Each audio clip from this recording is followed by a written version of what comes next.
এবার ফিনিশের সৌজন্যে কোরবানির হাট।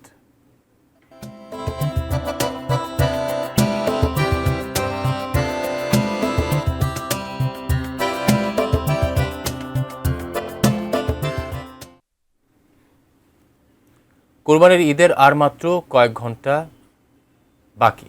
শেষ দিনে এসে পশুর হাটে জমে উঠেছে বেচা কেনা। তবে শেষ মুহূর্তের এই জমজমাট বাজারে ক্রেতাদের মুখে হাসি থাকলেও চরম বিপাকে পড়েছেন দেশের দূর দূরান্ত থেকে আসা বিক্রেতারা। রাজধানীর একদিকে গত কয়েকদিনের তুমুল বৃষ্টিতে জলাবদ্ধতা, অন্যদিকে আইনি জটিলতা, সব মিলিয়ে বিক্রেতাদের কপালে এখন চিন্তার ভাঁজ। সারোয়ার হোসেনের ছবিতে শেষ দিনে পশুর হাটে রিপোর্ট করেছেন রবিউল ইসলাম রবি।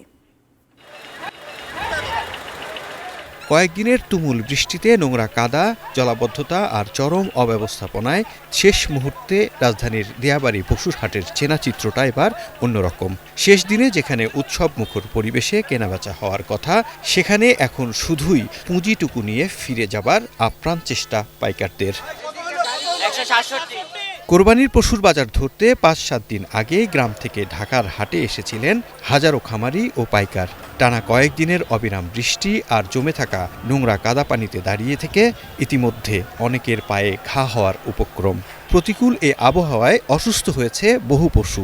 এর থেকে বাঁচতে অনেক পাইকার আশ্রয় নিয়েছেন উত্তরা মেট্রো রেলের নিচে, কিন্তু সেখানেও মেলেনি স্বস্তি।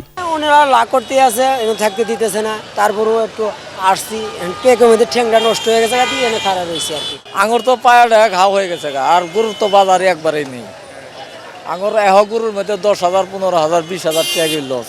1,40,000 টাকা বলছে, আমি এখন বিক্রি করছি 80,000 টাকা। তবে মানবিক দিক বিবেচনা করে এবং পশুর সুরক্ষায় প্রশাসনও কিছুটা নমনীয়। পুলিশের উত্তরা ডিভিশনের উপকমিশনার জানিয়েছেন, পরিস্থিতি বিবেচনা করে তারা ব্যবস্থা নিচ্ছেন। এই বৃষ্টি হওয়ার কারণে মাঠে কিন্তু প্রায় আপনার 1.5 ফিটের মতো পানি জমে গিয়েছিল। এই পানি জমে যাওয়ার কারণে গরু ভিতরে ঢুকতে পারছিল না। আর আপনারা জানেন যে এই গরু ব্যাপারী যারা দূর দূরান্ত থেকে এসছেন, ওনারা কিন্তু চেষ্টা করছিলেন তাদের গরু বা ছাগলকে আপনার বৃষ্টি থেকে বাঁচানোর জন্য। কারণ গরুটা যদি বৃষ্টিতে অনেকক্ষণ ভিজে যায় বা কিছু হয়েছে, তাদের একটা ক্ষতি হয়ে যেতে পারে। তো আমরা একটু নমনীয়ভাবেই আপনার তারা যেন রাস্তা থেকে আস্তে আস্তে সরে যায়, শোনার সাথে সাথে চলে আসার পরে এই রাস্তা এবং আপনারা জানেন যে 3টা মেট্রো স্টেশন এখানে রয়েছে, সবই কি পয়েন্ট ইনস্টলেশনস। এই কি পয়েন্ট ইনস্টলেশনকে আপনার যে কোনো মূল্যেই এই নিচে কোনো অবস্থাতেই আপনার যেন গরু হাট না বসতে পারে বা কোনো লোকজন এখানে আনাগোনা না করতে পারে। এবং এই কি পয়েন্ট ইনস্টলেশনকে সুরক্ষার জন্য আমরা যথাসাধ্য ব্যবস্থা নিয়েছি, ইনশাআল্লাহ ক্লিয়ার করে ফেলেছি। না আইন শৃঙ্খলা পরিস্থিতি যদি বলতে চান, তাহলে বলবো যে আপনি এখন কোথাও কোনো দুর্ঘটনার ঘটনা আমার নিউজ কানে আসে নাই। আপনাদের কানে আসার মাত্রই, আপনি আমাদের অভিযোগ পাওয়া মাত্রই আমি অ্যাকশনে যাব। রাজধানীর পশুর হাটে বিক্রেতাদের কপালে চিন্তার ভাঁজ থাকলেও উল্টো চিত্র ক্রেতাদের। শেষ মুহূর্তে বাজারের নিয়ন্ত্রণ অনেকটাই তাদের হাতে। স্বাদ ও সাধ্যের মধ্যে পছন্দের পশু কিনতে পেরে তৃপ্তির হাসি ফুটছে তাদের মুখে। আজকে একটু কম, হয়তোবা বৃষ্টির কারণে বাজারিরা চাচ্ছে যে তাড়াতাড়ি গরু সেল দেওয়ার জন্য। 52 দিয়ে নিচ্ছে আর কি। হ্যাঁ, না আজকে একটু কমই লাগতেছে। প্রকৃতির এই বৈরী আচরণ আর শেষ মুহূর্তের অব্যবস্থাপনা সব মিলিয়ে কোরবানির হাটের শেষ দিনের আনন্দ অনেকটাই ম্লান বিক্রেতাদের জন্য।